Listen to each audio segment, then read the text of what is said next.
Eu sou a professora Adriana e vou lecionar língua portuguesa para o 7º ano do Colégio Emaús.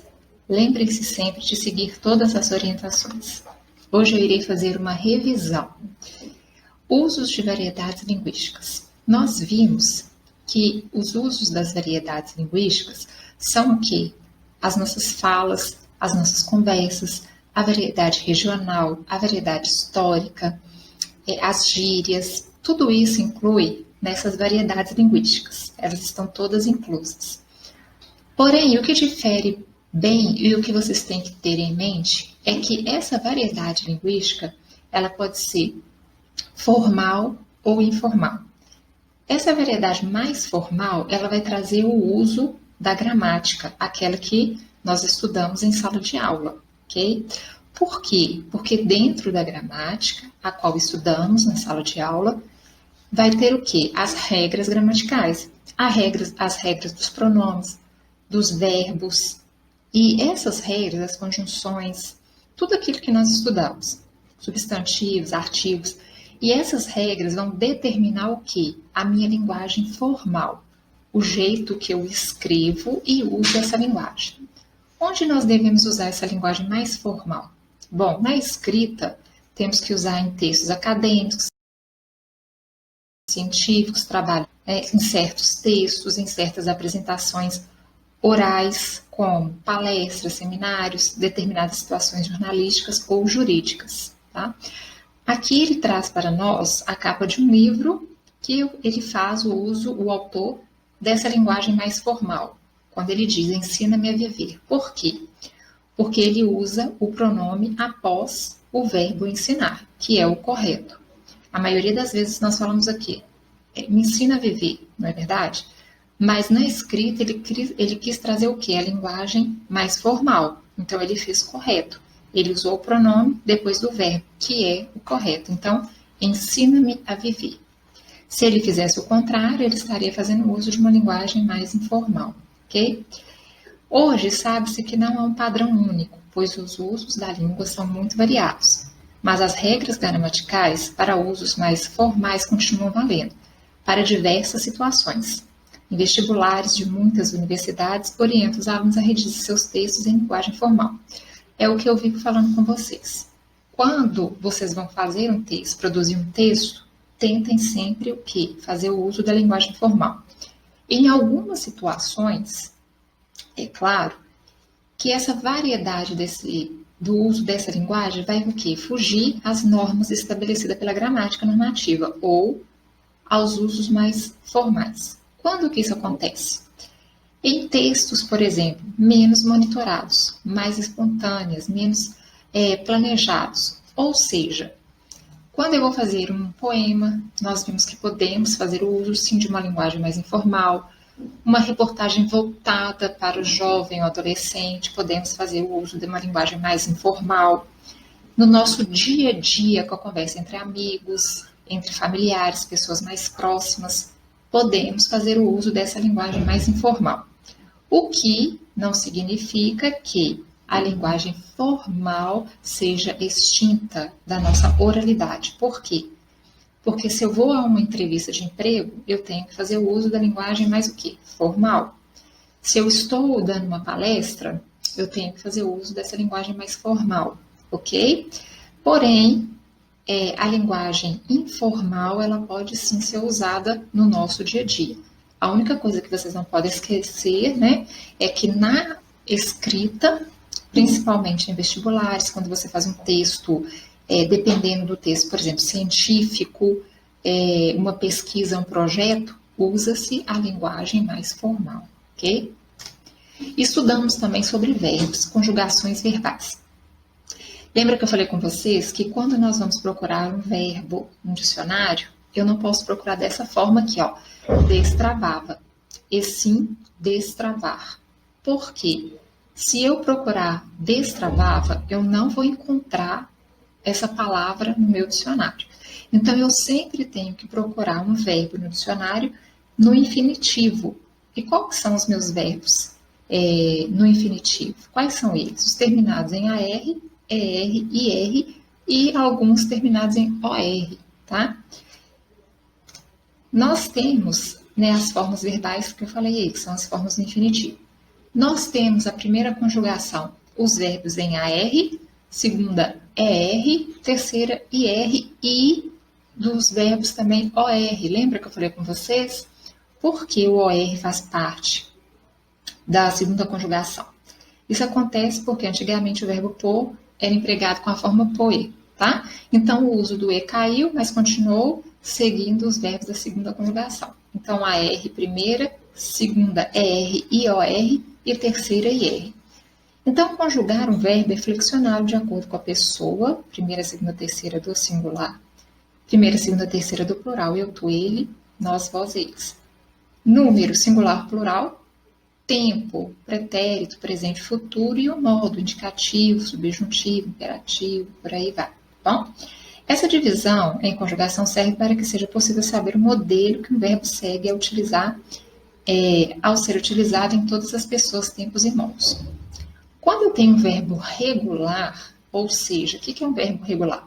Quando eu consigo conjugá-lo e o seu radical não muda, eu tenho esse chamado verbo regular. Ele deu o exemplo aqui do verbo amar. Aqui, ó, amar. Amo, amava, amaria, amarei. Ele conjugou em vários tempos e vários tempos verbais. Só que o meu radical do verbo amar é AM. E ele não mudou em nenhuma conjugação. Isso significa que o verbo amar é o quê? É um verbo regular. Eu coloquei isso aqui porque eu gostaria que vocês olhassem no quadro, no final do livro da gramática de vocês. Lá tem vários quadros de verbos regulares para consultar quando considerar necessário. Então, quando vocês forem estudar sobre verbos, dê uma olhada nesses verbos e como são as terminações dos verbos, porque os verbos regulares, eles nunca vão mudar a sua terminação. Olha o exemplo, eu amo, nós amamos. Tá vendo? Ó, eu falo, nós falamos. Eu estudo, nós estudamos. Segunda conjugação, eu como, nós comemos. Eu corro, nós corremos. Eu venho, eu vendo, desculpa, nós vendemos. Terceira, eu saio, nós saímos. Eu parto, nós partimos. Eu sorrio, nós sorrimos. Então, sempre vai ter essas mesmas terminações quando eu tiver um verbo regular. Contrário do verbo irregular, tá? O meu verbo irregular, ele vai mudar totalmente seu radical. Olha o exemplo que ele colocou do verbo fazer. Faço, fez, fiz, faz. Então, o verbo fazer, o radical da terminação se altera. Portanto, ele é um verbo que? Irregular, ok? Contrário do regular, que não se altera quando eu conjugo e quando não muda o seu radical. A conjugação primeira, AR, segunda ER, terceira IR, ou segunda também OR, isso é um verbo regular ou irregular. Então, isso que nós estudamos quando nós vimos conjugações verbais, ok? O que são locuções verbais? Locuções verbais, o que eu sempre falei com vocês em sala de aula, quando eu tenho dois verbos, um principal, não é isso? E um auxiliar. Então, por exemplo, quando eu tenho aqui, os voluntários eram monitorados pelos pesquisadores. O que eu tenho aqui? Eu tenho dois verbos, eram monitorados. Neste caso, eu tenho uma locução verbal, tá? Então, eu tenho o verbo auxiliar eram e monitorados, meu verbo principal no particípio. O que acontece? Toda vez que eu tiver uma locução verbal, eu sempre vou ter o meu segundo verbo ou no particípio, ou no gerúndio. Deixa eu ver se tem um outro exemplo. Ou no particípio, ou no gerúndio, ou no infinitivo, tá? Então, quando eu digo os voluntários eram monitorados está no particípio. Os alunos do sétimo ano estão preparando uma apresentação, preparando no gerúndio, ok? Então, no particípio, sempre DOS, pode mudar alguma conjugação, porque isso pode acontecer, mas na maioria das vezes o meu particípio, ó, DOS, monitorar, monitorados. Tá? Eles foram monitorados, eles eram monitorados. Então, esse verbo aqui está no particípio, ok? A mesma coisa do gerúndio, só que o gerúndio vai mudar o quê? Sua terminação vai ser MDO. Preparando, fazendo, comendo, ok? E infinitivo AR, que vocês já sabem, falar, comer, dormir. Eu coloquei aqui, ó, as locuções verbais devem ser consideradas um único verbo. Tá? Assim, se no exemplo ao lado, em vez de formas verbais simples, fossem usadas locuções verbais como o verbo ter, por exemplo, teríamos: tinha dormido às 5 horas e tinha acordado às 13 horas. Como cada locução verbal corresponde a um único verbo, a frase acima continuaria com duas orações. Então, quando se perguntado para vocês quantas orações tem a minha frase, se eu tiver uma locução verbal, ou seja, dois verbos, um principal e o outro auxiliar, eu tenho apenas uma oração. Aqui, ó, os voluntários eram monitorados pelos pesquisadores. Então, eram monitorados, locução verbal, mas eu tenho só uma oração. Se eu continuasse essa frase e colocasse mais um verbo aqui no meio, aí sim eu teria o quê? Duas orações. Mas a locução verbal, mesmo eu tendo dois verbos, eu tenho apenas uma oração. Porque esse meu primeiro verbo aqui é apenas um verbo auxiliar. A mesma coisa aqui, está preparando. Locução verbal. Então, aqui eu tenho apenas o quê? Uma oração, ok?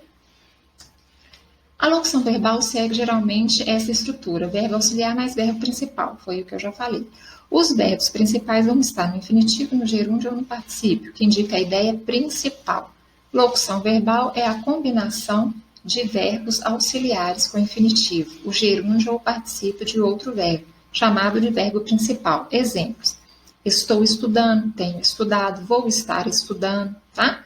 Então, aqui, ó, gerúndio, particípio, aqui eu tenho infinitivo e aqui o gerúndio. Então, gostar, infinitivo, gostando, gerúndio, gostado, particípio, ok?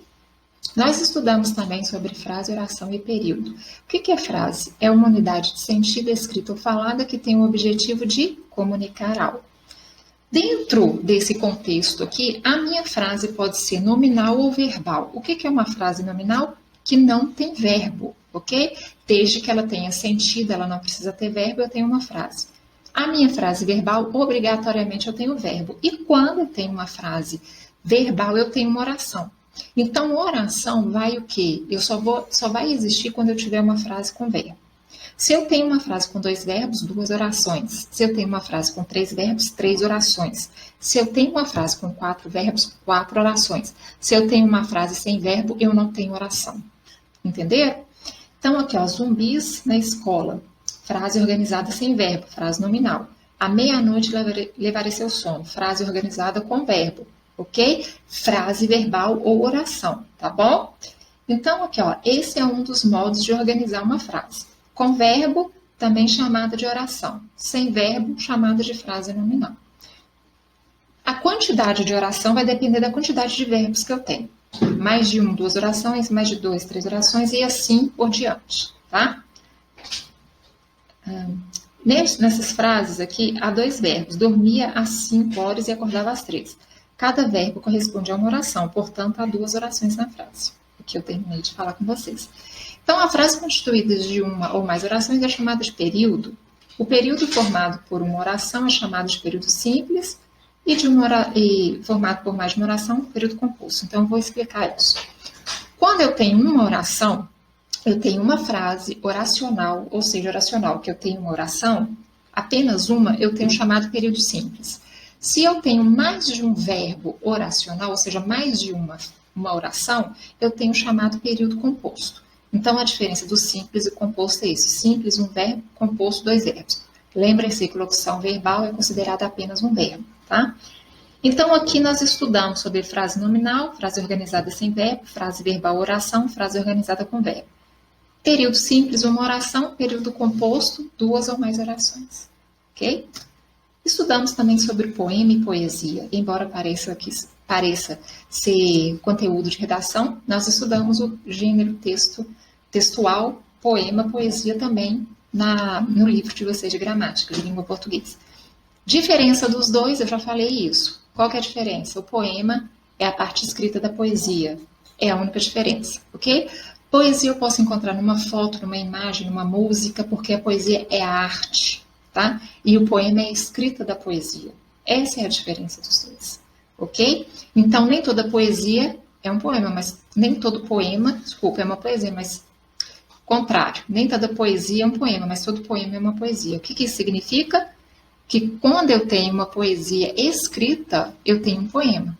Mas o poema não é uma arte de fotografia, de imagem, de música. O poema é a escrita da poesia. Espero que tenha dado para entender. É meio confuso, mas quando a gente entende é tranquilo. Poesia é uma arte. Fotografia, música, imagem. Poema é a escrita dessa arte, a poesia. Tá? Então, poema é a escrita da poesia. Quando você tem a poesia escrita, igual, por exemplo, Vinícius de Moraes, tudo é meu amor seria tempo. Antes, tal qual, contar os eles sempre tanto, que mesmo em face maior encanto, se encante dele o meu pensamento. Então, quando eu falo essa poesia, né, ou esse poema, que é a mesma coisa aí nesse sentido, eu tenho o quê? A escrita dessa poesia. Né, a escrita do amor dessa poesia. Agora, se eu tenho uma fotografia desse amor, a música ou uma imagem, eu tenho apenas a poesia, eu já não tenho mais o poema. Então, o poema é a escrita da poesia. Ok? Dentre a poesia, eu tenho as minhas figuras de linguagem, os meus recursos estilísticos para quê? Para dar sonoridade, para dar musicalidade ao meu poema. Porque eu preciso disso, ok? Então, eu tenho a literação e assonância, a literação, repetição de consoantes no mesmo verso, numa mesma estrofe, e a assonância, repetição aí dos meus encontros vocálicos, ou das minhas vogais, tá? Encontro vocálico é vogal. Então, quando eu repito muito uma mesma consoante, eu vou ter o quê? A literação. Quando eu repito muito um encontro vocálico, uma vogal, eu tenho assonância. Então, a literação é a repetição dos sons de consoantes em diferentes palavras de um verso, ou de uma frase para produzir efeitos de sentido. A assonância é a repetição do som de uma vogal em diferentes palavras de um verso ou de uma frase para produzir efeitos de sentido.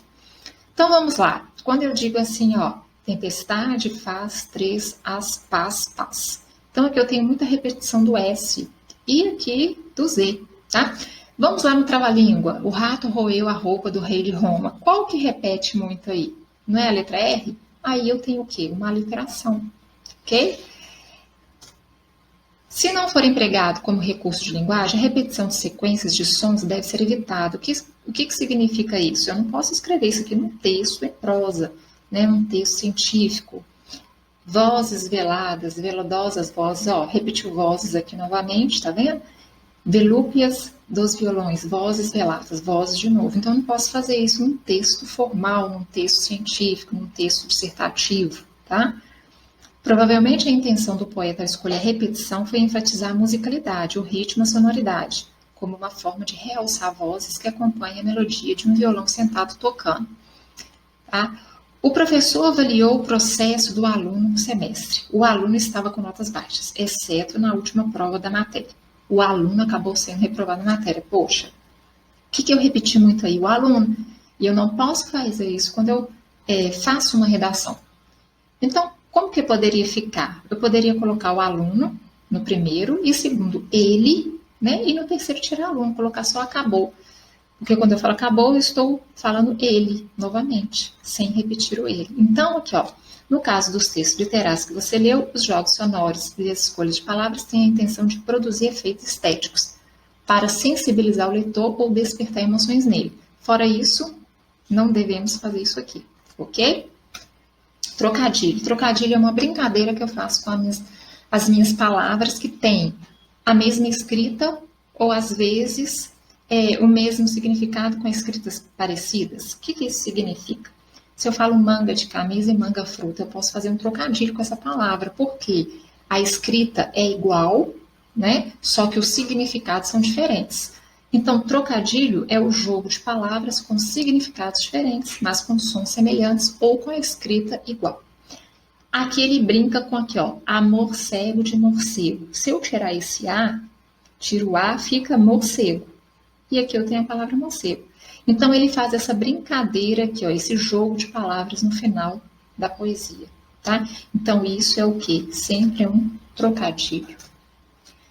Metáfora. Metáfora é quando eu digo uma palavra que tem um outro significado, que não tem aquele significado literário, mas sim, que não tem o significado real, mas sim o significado literário. Significado real, o significado denotativo. O que é o significado denotativo? Aquele que tem no dicionário. Então, se eu procuro a palavra trampolim no dicionário, não vai significar isso aqui, ó, trampolim do sem fim das estrelas. Aqui eu estou usando uma metáfora. Metaforicamente, eu estou usando a palavra trampolim para dar outro significado a essa palavra. Então, aí eu faço uso da metáfora. Lembre-se,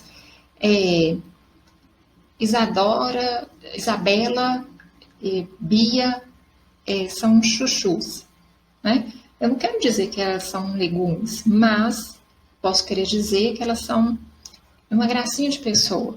Então, eu estou fazendo o quê? Eu uso de uma metáfora. Ok? Então, o significado de trampolim é lugar onde se dá impulso para fazer um mergulho, e não no sentido que ele usou aqui, ó. Porque ele fala para nós aqui, ó, pensa no significado de trampolim ser um sentido próprio, um sentido denotativo, e não conotativo, e não no sentido de uma metáfora, ok? Você consegue visualizar esse tipo de trampolim imaginado pelo poeta? O trampolim do sem fim da estrela. O que significa isso? Trampolim sem fim, do sem fim das estrelas, do infinito, que ele quer dizer, tá? Então, o trampolim, ele não é infinito, ele é finito, aqui, ó, ele aqui embaixo desenhado, ok? Então, aí eu tenho uma metáfora. Da junção dessas imagens nasce outra imagem, isto é, trampolim criado pela imaginação do poeta, talvez sugere um lugar onde se pode mergulhar no infinito, foi o que eu falei, que sem fim, tá? Então, dizemos, portanto, que a expressão trampolim do sem fim das estrelas está no sentido figurado. Ele usou uma metáfora. Metáfora é uma figura de linguagem que o sentido literal de uma palavra acrescenta-se outro sentido por associação de significados, por relação de semelhança. Ok? Personificação. O que é a personificação? A personificação é quando eu dou sentimentos humanos a seres inanimados. Tá? Quando ele diz assim, a tempestade faz as 3 pás do moinho perderem a paz. As 3 pás do moinho não perde a paz. Quem perde a paz é um ser humano, não é verdade? Somos nós, seres humanos. Então, quando ele fala perderem a paz as 3 pás do moinho, ele está fazendo uso de uma personificação. Ele está dando um sentimento humano a um objeto, a algo inanimado, ok? Então, toda vez que eu faço isso, né, dá um sentimento a um ser inanimado, um sentimento de um ser humano, eu estou fazendo uso da personificação, tá? A metonímia é um pouco parecida com a metáfora, algumas vezes pode ser que seja igual, só que eu tenho determinadas funções, determinados modos, maneiras de usá-la, ou seja, ela vai se diferenciar assim da metáfora. Olha aqui esse texto de Carlos Drummond de Andrade. O bonde passa cheio de pernas, pernas brancas, pretas, amarelas. Para que tanta perna, meu Deus? Pergunta meu coração. Porém, meus olhos não perguntam nada. Quando ele fala assim, ó, o bonde passa cheio de pernas, eu não estou fazendo uso de uma metáfora. Por que não? Porque quando eu uso bonde cheio de pernas, pernas aqui significa o quê? O que eu estou querendo dizer? Que o bonde passa cheio de pessoas e não de pernas. Então, ele usou pernas para querer dizer o quê? Pessoas. Então, depois de ler o poema Além da Terra, Além do Céu, de Carlos Drummond de Andrade, no início dessa unidade, leia um lado estrofe do poema a seguir, que nós acabamos de fazer. Poemas de 7 faces. Então, quando ele quer dizer pernas, que, ó, apesar de os versos surgirem, não, desculpa, pulei para outra. Quando ele quer dizer pernas, ele quer dizer o quê? Pessoas, e não pernas. Pernas brancas, pernas pretas, amarelas. Então, quer dizer, quem que tem pernas brancas, pretas e amarelas? Amarelas que pode ser pardas. São quem? Pessoas, e não o bonde. Então, ele quer dizer que o bonde está cheio de pessoas e não de pernas. Quando isso acontece, eu tenho uma metonímia. Olha nesse exemplo. Ó. Apesar de os versos surgirem, beber um copo de veneno, sabe-se que ninguém bebe. Aquele deu um exemplo, foi aquele do copo. Lá em cima do piano tem um copo de veneno. Né? Quem bebeu morreu. Lembra aquela brincadeira? Então, lá em cima do piano tem um copo de veneno. Então, quando ele diz, sabe-se que ninguém bebe um copo, porque ninguém bebe o copo, bebe o líquido que está dentro do copo. É a mesma coisa que você falar copo d'água. O copo com água e não um copo d'água. Entenderam? Então, quando ele fala copo de veneno, copo d'água, nós tomamos o líquido e não o copo. Então, aqui, ó, mas sim o conteúdo do copo que nós tomamos. É um caso de metonímia, em que se emprega a palavra que nomeia o continente. Copo, continente que eu quero dizer o quê? O meu objeto. Olha só, meu objeto, meu copo, tá? Isso aqui seria o quê? O meu continente, copo. E dentro dele, a água, o meu conteúdo. Quando isso acontece, eu tenho o quê? Uma metonímia, tá? Igual essa frase de Mafalda, ó, cite, o país todo está lá fora esperando. O que é que eu digo? Manda sentar. Quando ela fala o país está lá fora todo ou algumas pessoas. Então, ao dizer que o país todo está lá fora esperando, Mafalda emprega a palavra país, o continente, pelo conteúdo, ou seja, as pessoas que moram no país. Outro caso de metonímia, parecido com esse. Ele não fala o bonde, ele não fala das pernas do bonde, ele fala as pessoas. Ele não fala do copo, que é o continente, ele fala do conteúdo que tem lá dentro, tá? Metonímia. A mesma coisa, não fala do país, as pessoas do país. Então, todos esses casos eu tenho o quê? Metonímia. E se observarmos as falas do dia a dia, encontraremos muitos casos de metonímia, como aquele professor leu Drummond em todas as aulas. Ele não leu o Drummond, ele leu o quê? O livro, o poema, o texto de Carlos Drummond, tá bom? Então, quando isso acontece, aqui ó, o nome do autor é empregado no lugar da obra, tá? Então, quando isso acontece também tem uma metonímia. Os doutores da alegria espalham diversão e riso entre os doentes. O efeito da ação é utilizado no lugar da causa, confortar. Eles espalham diversão e riso, eles confortam, eles dão esperança, eles amenizam a dor, ok? Nesse caso também eu tenho metonímia. A música saía das mãos ágeis sobre o teclado. A parte mãos é empregada no lugar do todo. Pessoa ágil no manuseio do teclado. Igual lá no primeiro, né? Bonde, pernas, as pernas do bonde, não. Então, pessoas, ok? Então, nesses casos, eu tenho metonímia. Estudamos também sobre os termos da oração, sujeito e predicado. Então, o que é o sujeito? É um termo da oração sobre o qual se dá uma informação e também a que o verbo se refere. E o predicado é o termo da oração que traz toda a informação sobre o sujeito na oração, ou seja, eu tiro o meu sujeito, tudo que sobra vai ser o quê? Meu predicado. Então, sujeito e predicado são termos essenciais para a formação de uma oração. Então, o sujeito na oração. Você viu que o verbo tem de ser flexionado para concordar com o sujeito. Assim, para localizar o sujeito de uma oração, é necessário achar antes o verbo para descobrir a que ou a quem ele se refere. Por quê? Nem sempre o meu sujeito vai ser uma pessoa, pode ser um objeto, um animal, tá? Um ser inanimado, qualquer coisa a qual eu me refiro dentro daquela frase. Então, quando eu digo assim, ninguém me fez um elogio, qual é o sujeito do verbo que se refere? Então, olha só, vamos primeiro procurar o verbo, vamos localizar o verbo. Qual que é o verbo? Faz, não é isso? Ninguém me faz. Então, eu encontrei o meu verbo. Quem que, no caso, não me faz um elogio? Ninguém me faz um elogio. Quem que não me faz um elogio? Ninguém. Tá vendo? Então, depois de verificar o termo que ele se refere, a forma verbal faz, se refere ao termo ninguém. Porque assim, ninguém é o sujeito da oração. Porque, ninguém faz. Faz ninguém. Ninguém faz. Quem não me faz um elogio? Ninguém. Então, ninguém vai ser o quê? O meu sujeito da oração. Ok? Então, eu identifico o meu verbo e eu olho a quem ou ao que ele está se referindo numa frase. Tá? Se ele se refere, no caso aqui, a ninguém, ninguém vai ser meu sujeito. Tá? É importante perceber que nem sempre o sujeito é o primeiro termo da oração. Sim, eu falei com vocês, o sujeito pode vir no início, no meio ou no final. Vai depender do quê? Do que o verbo está se referindo. Ele pode estar se referindo no início da minha frase, no final, no meio, tanto faz. Primeira coisa que vocês vão ter que identificar é o verbo. Então, quando ele fala assim, na verdade, eu estou muito entediado. Olha só, na verdade é o início da minha frase, mas não vai ser o meu sujeito, tá?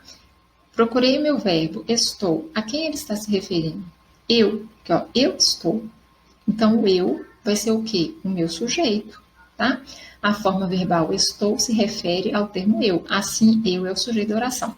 Vou dar uma dica para vocês. Toda vez que eu tiver esse pronome pessoal eu posso ter uma frase enorme, mas o eu sempre vai ser o meu sujeito, tá? Quando eu tiver o pronome pessoal eu, tá? Então, leia agora outra frase. Os puxa-sacos de plantão estão de folga. Olha aqui, tudo isso aqui vai ser o meu sujeito, tá? Porque quem está de folga? Quem estão, no caso? Porque aqui eu tenho mais de um sujeito, porque está no plural. Os puxa-sacos de plantão. Então, aqui ele veio no início, aqui ele veio no meio, ok? Aqui ele é menor, aqui ele é bem maior. Então, o sujeito vai ser tudo aquilo que se refere ao meu verbo. Quem que estão de folga? Os puxa-sacos de plantão. O que sobrou? Predicado, tá? Então, aqui, quem que é meu sujeito? Eu, né? Eu, porque o estou está se referindo a eu. Quem que é meu predicado? Tudo aquilo que sobrou, ok? Na forma verbal estão, refere-se ao termo os puxa-sacos de plantão. Portanto, os puxa-sacos de plantão é o sujeito dessa oração. Entretanto, do sujeito destacado, a parte mais importante é a expressão puxa-sacos. Então, aqui ele está falando do núcleo do sujeito. Núcleo do sujeito, turma, vai ser sempre a minha palavra principal. Eu posso ter um sujeito enorme, mas eu sempre vou ter a palavra principal a qual eu estou me referindo. Então, nesse caso aqui vai ser puxa-sacos. Eu tiro os e eu tiro de plantão, fica puxa-sacos, porque são as pessoas a quem eu me refiro, tá? Então, o núcleo do sujeito é o nome que se dá ao termo que representa a ideia central do sujeito, a minha palavra principal do sujeito, ok? Nesse caso aqui, ó, nós duas viemos aqui. Então, quem que é meu predicado? Nós duas, por quê? Quem veio aqui? No caso ali, viemos aqui, nós duas, tá? Então, mas qual que é o meu núcleo? Nós, porque é a minha palavra principal, o núcleo do sujeito, primeira pessoa do plural. A quem eu me refiro, ok? Então, se a expressão nós duas for substituída por outra, vocês duas, por exemplo, a forma verbal também deverá ser alterada para haver concordância. Aqui, ó, vocês duas vieram aqui, né? E não mais viemos, e sim vieram, tá? Porque o núcleo aqui passa da primeira pessoa para a terceira pessoa. O que que isso significa? Que o meu verbo, o meu sujeito vai indicar o meu verbo. E o meu verbo vai indicar o meu sujeito. Se eu tenho um sujeito no plural, meu verbo tem que estar no plural. Se eu tenho um sujeito no singular, o meu verbo tem que estar no singular, tá? Então, núcleo do sujeito, palavra principal, ok? Você veio aqui, observe o que ocorre com o verbo nas frases seguintes. Você veio aqui, nós viemos aqui. Você e ela vieram aqui, eu vim aqui. Você e eu viemos aqui. O que aconteceu, gente? O meu sujeito determinou o meu verbo. Olha aqui, ó, você veio, né? Primeira pessoa, você veio. Terceira pessoa, ele, né? Você, que também é usado na segunda pessoa. Veio. Então, como eu estou falando aqui de você, eu coloco veio. Como eu estou falando de nós, aí já muda de pessoa, que é a primeira do plural, nós viemos, tá? Você e ela, não estou falando de duas pessoas, não está no sujeito aqui composto, porque são dois sujeitos, então vieram. Eu não posso falar você e ela veio aqui, errado. Você e ela vieram, tá? Porque eu tenho dois núcleos, duas pessoas. Eu vim aqui, singular, eu, primeira pessoa. Você e eu viemos, de novo, porque o viemos vai estar se referindo a quem? A você, ok? Você, aqui também, ó, você veio aqui, nós viemos aqui. Então, nessas frases, a expressão nós duas foi substituída por você. Nós, você e ela. E você e eu. Para cada uma dessas substituições, foi necessário flexionar o verbo para garantir a concordância entre o verbo e o sujeito que se refere. Então, se eu disser para vocês assim, ganhei dois gatos ao qual eu gosto muito. Olha, ganhei dois gatos, não é verdade? Porque dois, então, gatos aí no sujeito, ganhei dois gatos, vai ter que ser o quê? No plural, né? Quando eu digo ganhei um gato que gosto muito, eu falo que então meu gato vai estar o quê? No singular. Automaticamente, gato aí vai ser o meu sujeito. Se eu tenho um sujeito no singular, o meu verbo vai ter que estar no singular. Se eu tenho um sujeito no plural, né? Ou ele está no plural, eu tenho mais de um sujeito, que é o sujeito composto, que nós vamos ver daqui a pouco, o meu verbo tem que estar no plural. ok? Isso chama concordância verbal, que nós vamos estudar mais para frente sobre isso também, tá? Então, eu tenho a classificação dos meus sujeitos, que são chamados de tipos de sujeito. Primeiro, eu tenho o sujeito simples, que é o mais fácil de identificar. É quando eu tenho apenas um núcleo, tá? O Senhor está sendo insensato. Quem está sendo insensato? O Senhor, tá vendo? Então, o Senhor, núcleo de sujeito, um sujeito só, sujeito simples. Aqui ele mudou o sujeito de lugar, porque nem sempre ele vem no início da frase. O meu Senhor está sendo insensato. Quem que está sendo insensato? O meu Senhor. Embora ele seja maior o sujeito, mas eu tenho apenas um núcleo, que é Senhor. Continua sendo sujeito simples. O meu grande Senhor está sendo insensato. A mesma coisa. O único núcleo que eu tenho aqui é Senhor, que é a minha palavra principal. Isso tudo aqui, ó, o artigo, pronome, tá vendo? Pronome possessivo meu, pronome possessivo, artigo, pronome possessivo grande, um adjetivo aí. E eu tenho uma palavra só central, que é Senhor, núcleo do sujeito. Então aqui todos vão ser o quê? Sujeito simples, independente se o meu sujeito é enorme, mas se eu tenho núcleo, sujeito simples, ok? O Senhor, aqui está falando o grande Senhor, o meu grande Senhor. Note que, mesmo acrescentando elementos que ampliam a ideia de sujeito, o núcleo continua sendo apenas um, Senhor. Então, é sujeito simples, foi o que eu falei. A desprezível filha do rei enganou o próprio pai. Então, meu núcleo vai ser filha. Por quê? Quem que enganou o rei, o próprio pai? A filha, tá? Então, aqui eu tenho apenas um núcleo, sujeito simples, bom? Observe que no sujeito os elementos que cercam o núcleo ajudam a determiná-lo e a especificá-lo. O sujeito que apresenta um só núcleo é classificado de sujeito simples. Composto ao contrário, quando eu tenho dois núcleos importantes a qual eu não posso excluir, tá? Eu não posso excluir nenhum dos dois aqui, ó. Aquela filha egoísta e sua irmã. Então, quer dizer, quando diz assim, aquela filha egoísta e sua irmã, eu tenho dois núcleos porque eu estou me referindo tanto à filha quanto à irmã, tá? A irmã dela. Então, aqui, ó, aquela filha egoísta e sua irmã são as herdeiras do reino. Então, esses são aqui, quem que são as herdeiras do reino? Filha e a irmã, tá? Então, aqui eu tenho dois núcleos. Quando eu tenho dois núcleos, o meu sujeito é classificado de composto, ok? Aí ele fala passo a passo para que eu encontre qual sujeito que é. Primeiro eu vou localizar o verbo são, localizar o sujeito, né, a qual o verbo se refere, né, aquela filha egoísta e sua irmã, localizar o núcleo do sujeito, a parte mais importante do sujeito, com o qual o verbo concorda, filha e irmã. Aqui são duas, verbo no plural, são, a filha e a irmã, tá? Se fosse uma só, seria por exemplo, a filha ou a irmã, tá bom? Aí seria sujeito simples. E localiza toda a declaração sobre o sujeito, incluindo o verbo são as herdeiras do reino. Então, quem são? Aquela filha egoísta sua irmã, núcleo, filha e irmã, ok? Sujeito subentendido ou desinencial. Esse tipo de sujeito é quando eu tenho dentro do meu contexto, mas eu não consigo identificá-lo diretamente na minha frase, mas o meu verbo, ele vai fazer com que eu consiga identificá-lo, porque ele vai se referir a alguém. Olha só, agora somos donas de tudo, mandamos na terra e no mar. Quando eu falo somos e mandamos, eu estou me referindo a alguém de um contexto. Vocês não concordam comigo? Então, quem é a dona de tudo e manda na terra e no mar? Dentro do contexto que nós lemos lá do teatro, do texto teatral, quem são? São as filhas mais velhas do rei, Goneril e Regane. Então, quando fala somos e mandamos, está se referindo a elas. Então, neste caso, o nome delas não está escrito na frase, mas eu consigo identificar por causa do meu verbo e por causa do contexto a qual ele está se referindo.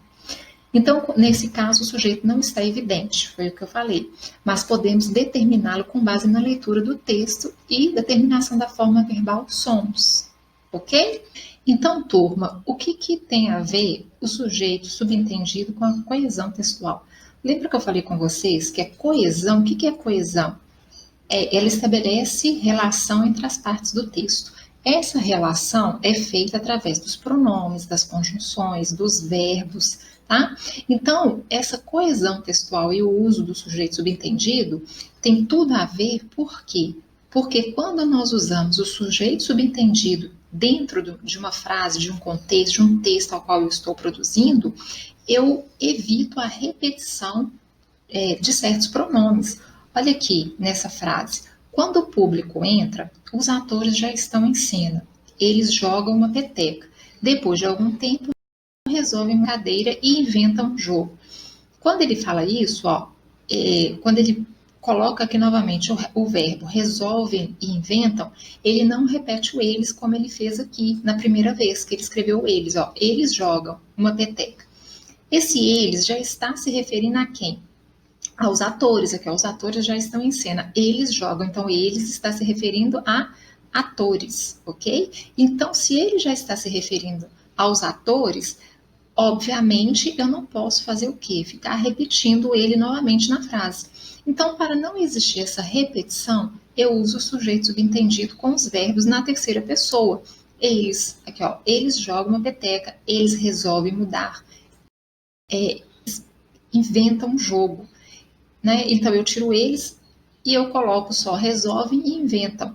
Senão ficaria eles jogam, eles resolvem, eles. Então, para não haver a repetição deste pronome, o que eu faço? Eu continuo colocando meu verbo aqui, na terceira pessoa e não preciso repetir os pronomes. O pronome, no caso aqui, eles. Então, por que eu uso o sujeito subentendido no meu texto? Para evitar o quê? A repetição, tá? Então, ele fala aqui, concisão, elimina repetições desnecessárias, deixando o texto mais preciso, sem palavras desnecessárias. Coesão estabelece relação entre as partes do texto. Então, coesão textual é a ligação, a relação lógica entre as partes ou frases de um texto. O sujeito subentendido é um dos recursos usados para evitar repetições desnecessárias e, ao mesmo tempo, não deixar perder de vista o termo a que está se referindo, o verbo, tá? Então, o meu verbo que jogam, inventam, resolvem, está se referindo aqui como eles. E aqui, o eles se refere aos atores, ok? Então, vamos falar agora do sujeito indeterminado. Qual que é a diferença dos dois? O sujeito subentendido foi o que eu falei, ele está sempre se referindo a alguém do contexto ou a alguém do texto. Como nós vimos na frase, como nós vimos lá no texto teatral, em que ele, aqui vou colocar para vocês novamente, somos e mandamos se refere às filhas do rei, Goneril e Regane. Neste caso aqui, o verbo, né, inventam, resolve, está se referindo a quem? A eles, aos atores. E o sujeito indeterminado, eu não consigo, ele também não está explícito na minha frase, e eu não consigo determinar quem é. Então, a diferença do subentendido para o indeterminado é que o subentendido sempre vai haver o quê? Eu vou conseguir encontrá-lo no meu contexto. O indeterminado não, ok? Mesmo que o indeterminado fique também na terceira pessoa, aqui, mas e se colocam, desculpa, não tenho ele aqui não, e se colocam, eles colocam, tá vendo? Às vezes colocam, eles colocam. Não colocaram, eles não colocaram, tá? Mesmo que eu possa fazer essa conjugação aqui da terceira pessoa, ele não está determinado no meu contexto, porque olha a história, terminou o filme, vamos, mas e se colocam algo depois dos créditos? Às vezes colocam algo depois dos créditos. Passa um tempo, não colocaram nada. Então, quer dizer, esse contexto aqui não me define, não determina o quê? Quem é essa pessoa que coloca os créditos no final do filme, essa suposta pessoa que coloca ou não esses créditos. Já o subentendido, se fosse classificá-lo aqui como subentendido, eu teria dentro do meu contexto quem é essa pessoa que coloca os créditos ou que não coloca os créditos, ok? Então, essa é a diferença. Aqui, você estudou que o sujeito subentendido não está explícito na oração, mas pode ser identificado pela observação do contexto e principalmente por meio da forma verbal. mas há casos em que a intenção é justamente não deixar claro para o leitor quem é precisamente o sujeito da oração. Então, nestes casos, eu tenho sujeito indeterminado. Observe esta frase da tira. E se colocam algo depois dos créditos, o verbo está na terceira pessoa do plural, né? É possível, lendo a tirinha, indicar a quem o personagem se refere nessa frase? Ou indicar com certeza se o verbo faz referência a uma ou mais pessoas? Como não é possível, tá? Que foi o que eu disse, indeterminado não é possível. Como não é possível determinar o sujeito a que esse verbo se refere, dizemos que essa oração foi organizada com sujeito indeterminado, ou seja, eu não consigo identificá-lo no meu contexto, ao contrário do subentendido, tá? Então, o sujeito indeterminado é aquele que não está presente na oração e não pode ser identificado, ou determinado pelo contexto ou pela terminação do verbo. Entenderam a diferença? Subentendido, eu consigo identificá-lo, mesmo ele não estando na minha frase, mas eu sei a quem ele está se referindo. Indeterminado não vai estar na minha frase e eu não vou saber a quem ele está se referindo. Bom, eu termino por aqui. Vou deixar algumas atividades no slide para vocês fazerem e também algumas atividades no caderno de atividades, páginas 18, 19, 36 e 37. As páginas 22 a 29, eu gostaria que vocês fizessem o quê? Uma revisão, tá? Porque nós já corrigimos essas páginas, mas elas têm todo o conteúdo também que nós vimos aqui. Além, lógico, dessas outras páginas em cima que eu coloquei para vocês e do slides, ok? Então, turma, lembrem-se juntos no caminho certo.